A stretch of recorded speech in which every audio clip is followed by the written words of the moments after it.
Poderia ser nas mãos de qualquer um, mas ironicamente, tal dever tão monstruoso caiu em peso nas mãos logo de um pacifista. Pacifista esse que teve que colocar seu dever acima de qualquer hesitação, que teve que entender que seu dever era concluir aquilo que foi imposto a ele, mas que o dever das consequências não seriam dele, mas sim de seus superiores. Estou falando do Itachi, de Oppenheim, ou estou falando da história de Bhagavad Gita? Quer entender melhor isso e de onde o Kishimoto possivelmente se inspirou para a criação da história do Itachi? Então vem comigo para mais um vídeo do Nação Anime. Bom, se você caiu aqui de paraquedas, prazer, eu sou Lelê. E se você estava dentro de uma caverna e não viu nada sobre Oppenheim nesses últimos dias, Julius Robert Oppenheim foi um físico teórico americano, e ele é acreditado por muitos como o pai da bomba atômica, deixando mais explícito, basicamente Oppenheim é o criador da bomba atômica, e seu nome vem sendo bastante falado por causa do recente filme que aborda tal evento. Apesar de ter criado algo tão destruidor, Oppenheim era pacifista e sua posição o fez um ativista contra o uso da arma. Mas sendo um pacifista, como Oppenheim se encorajou para continuar no projeto de algo tão devastador como uma bomba atômica? É importante destacar aqui que mesmo sendo contra o uso maléfico de sua criação, Oppenheim não se arrependeu da sua criação, pois ele entendeu que era o seu dever, e como seu dever, ele deveria cumpri-lo. Então entra sua inspiração e sua fonte de conforto, Bhagavad Gita. Eu já vou falar sobre o Itachi, mas é importante falar sobre Oppenheim e Bhagavad Gita primeiro, para entendermos as ligações de onde saiu a possível inspiração para a história do Itachi. Bhagavad Gita conta a história de duas famílias reais que estão em guerra, onde em um momento específico da guerra, um dos líderes, o Arjuna, hesita continuar, hesita conduzir seu exército, pois além do fato de que haveriam diversas mortes, também havia o laço parentesco mesmo no exército rival, pois eram famílias de linhagens próximas. Mas em meio à hesitação, o conselheiro de Arjuna, e também uma encarnação de um deus, começa um diálogo com Arjuna e o convence a continuar, pois era seu dharma, ou seja, seu dever. E o principal argumento para convencer Arjuna era que ele seria responsável apenas por seu dever, que era guerrear, mas ele não seria responsável pelo fruto da ação de guerrear, ou seja, as mortes. O responsável seria na verdade tal Deus encarnado, e ele expressa isso mostrando a sua forma divina e dizendo a seguinte frase: eu sou o tempo, poderoso autor da destruição do mundo, ou como o próprio Oppenheim diz, I remembered the line from the Hindu scripture, the Bhagavad Gita. Vishnu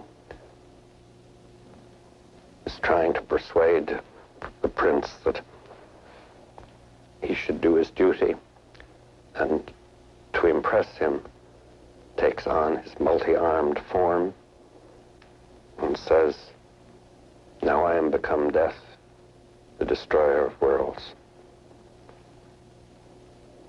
I suppose we all thought that one way or another.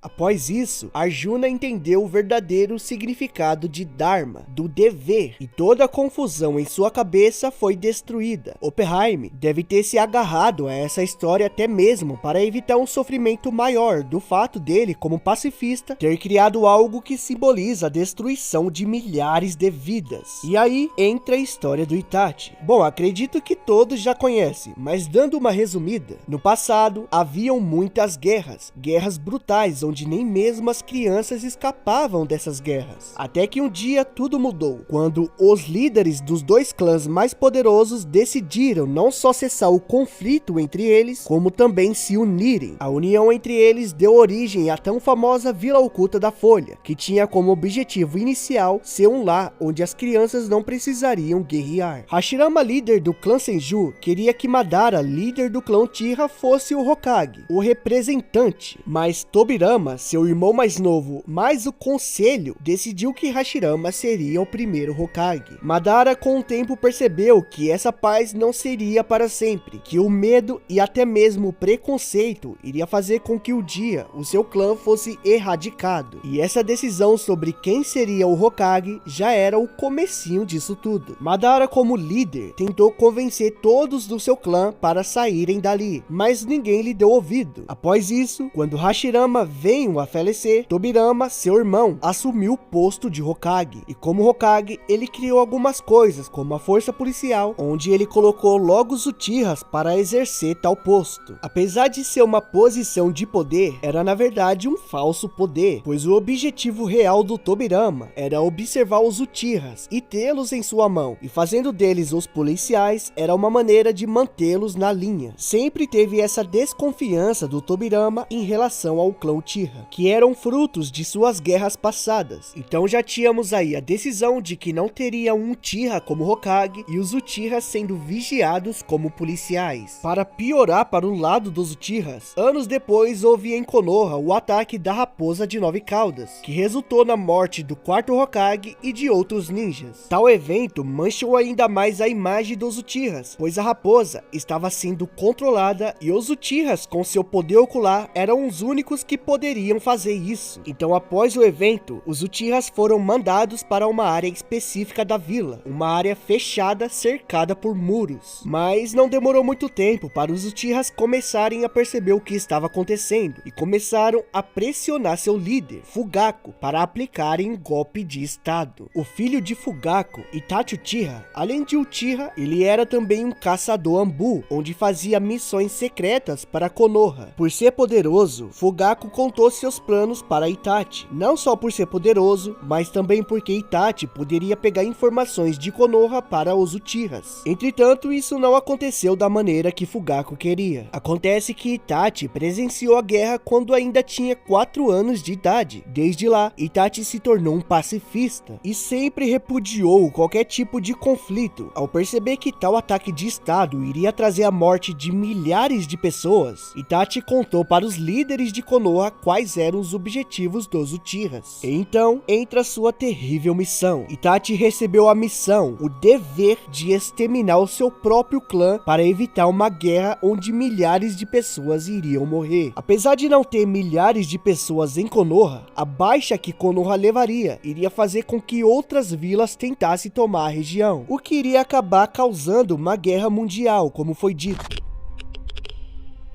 Quais as semelhanças? Apesar da bomba atômica ter o propósito de ser usada contra exércitos inimigos, seu uso poderia trazer também o fim da humanidade, ou seja, ela poderia trazer não só o fim dos inimigos, mas também dos aliados. É um contexto semelhante com a Juna, que apesar de ter que batalhar contra o exército inimigo, eles eram de alguma forma parentes por causa do laço familiar, assim como também tem uma conexão com Itachi, que teve que eliminar o seu próprio clã para um bem maior. Os três tiveram que colocar o dever acima de qualquer hesitação. Também temos a semelhança clara do posicionamento pacifista. Itachi é um personagem pacifista, assim como Oppenheimer também foi, e eles deveriam entender que acima de tudo, eles seriam responsáveis apenas por seu dever, mas não pelas mortes. As mortes eram responsabilidade de seus líderes, que na situação do Itachi seria Konoha, e é imposto assim dentro da obra. Apesar das diferenças, afinal Kishimoto não simplesmente copiou e colou. As semelhanças são no mínimo interessantes. Temos pacifistas com uma missão, um dever cruel que tiveram que entender que os frutos de seu dever não seria a responsabilidade deles, mas sim de seus líderes. Mas então, achou semelhante? Comenta aí se acham que Kishimoto pegou a inspiração dessa história. E até o próximo vídeo do Nação Anime. Vire membro do canal Nação Anime por apenas R$5 e tem acesso a vídeos exclusivos e mais outros benefícios. Se inscreve no canal Nação Anime e curta nossos vídeos.